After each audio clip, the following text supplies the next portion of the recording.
জানেন কি গ্রামের অনেক মানুষই বলে ডাকা নাকি সুখ আর সুখ, ডাকা নাকি শুয়ে বয়ে খাওয়া যায়। আরে ভাই, আপনি যেখানেই থাকেন না কেন, কোথাও শুয়ে বসে খাওয়া যায় না। আমাদের সমাজে অনেক মানুষ বলে ঢাকা শহর নাকি বিলাসবহুল জীবন, সেখানে সুখের শেষ নাই, তাই তো।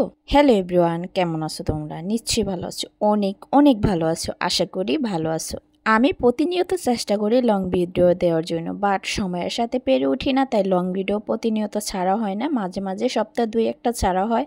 যে আমার অডিয়েন্স বন্ধুরা আমার ভিডিও দেখার জন্য প্রতিনিয়ত আশায় থাকে, তাদের জন্য ধন্যবাদ। যারা আমার ভিডিও দেখে উৎসাহিত করে আমাকে, তাদেরকে জানাই আমার মনের গভীর থেকে অনেক অনেক ভালোবাসা, অভিনন্দন। যাই হোক, ভিডিওর মূল পয়েন্টে চলে আসি। ঢাকা শহর তো অনেকে বলে, গ্রামের অনেক মানুষ বলে ঢাকা শহর নাকি সুখ বিলাসিতার জীবন। যারা আমার মতন ঢাকা থাকেন তারা অবশ্যই জানাবেন, সুখ বিলাসিতার জীবন কি ঢাকা শহর? এখন গ্রীষ্মকালে পানির সমস্যা ঢাকা অলরেডি থাকে, আর শীতকালে থাকে কি জানেন, গ্যাসের সমস্যা। পানি আর গ্যাস নিয়ে অস্থির এই জনজীবন। গ্রামের মানুষগুলো তো এই সমস্যাগুলো বুঝতেই চায় না যে ঢাকা শহরের মানুষ কতটা কষ্টে থাকে। গ্রামের মানুষগুলো এগুলো বোঝে না যে ঢাকা শহরের মানুষগুলো পানি আর গ্যাস না থাকলে কতটা কষ্ট করে খেতে হয়। ঢাকা শহর বহুমুখী মানুষগুলো প্রায় কিন্তু এই সমস্যার সম্মুখীন হয়ে থাকে। দেখেন, গ্রামে যদি পানি নাও থাকে তাহলে টিউব কলে, তারপর পুকুরে, নদীতে পানির অভাব নাই, যেখান থেকে সেখান থেকে পানি আনা যায়। বাট শহরে কিন্তু সেগুলো নাই, কারণ শহরের বহুমুখী মানুষগুলো অনেক কষ্টে জীবনযাপন করে। গ্রামের মানুষ আরেকটা দিক সুবিধা খেয়ে, এটা জানেন কি, মানুষ এখন সিলিন্ডার ব্যবহার করে। সেই সিলিন্ডার কিন্তু শেষ হয়ে গেলে মানুষ কিন্তু খড়ি বা লার্কি, আমরা খড়ি লার্কি দুইটাই বলি, এগুলো ব্যবহার করে রান্না বান্না করতে পারে।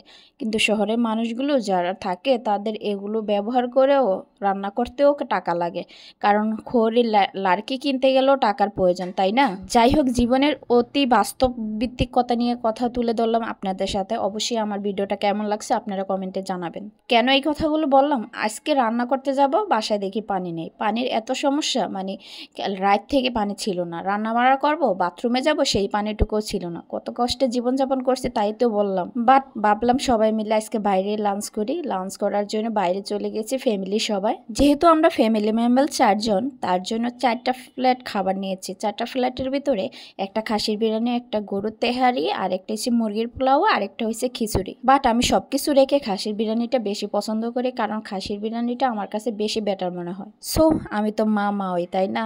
আমার বাবা গরুর তেহারি নিয়েছে, ও বলতাছে আমি এগুলো খাবো না, আম্মু যেটা নিয়েছে সেটা খাবো। ওইটার জন্য যে কি কান্নাকাটি শুরু করেছে।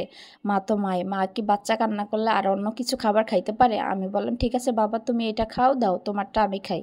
বাচ্চাদের আবদার একমাত্র মা বাবা ছাড়া আর কেউ পূরণ করতে পারে না। কি আর করবো, পানি ছাড়াই দুপুরে বাইরে লাঞ্চ শেষ করলাম, বাসায় পানি নেই।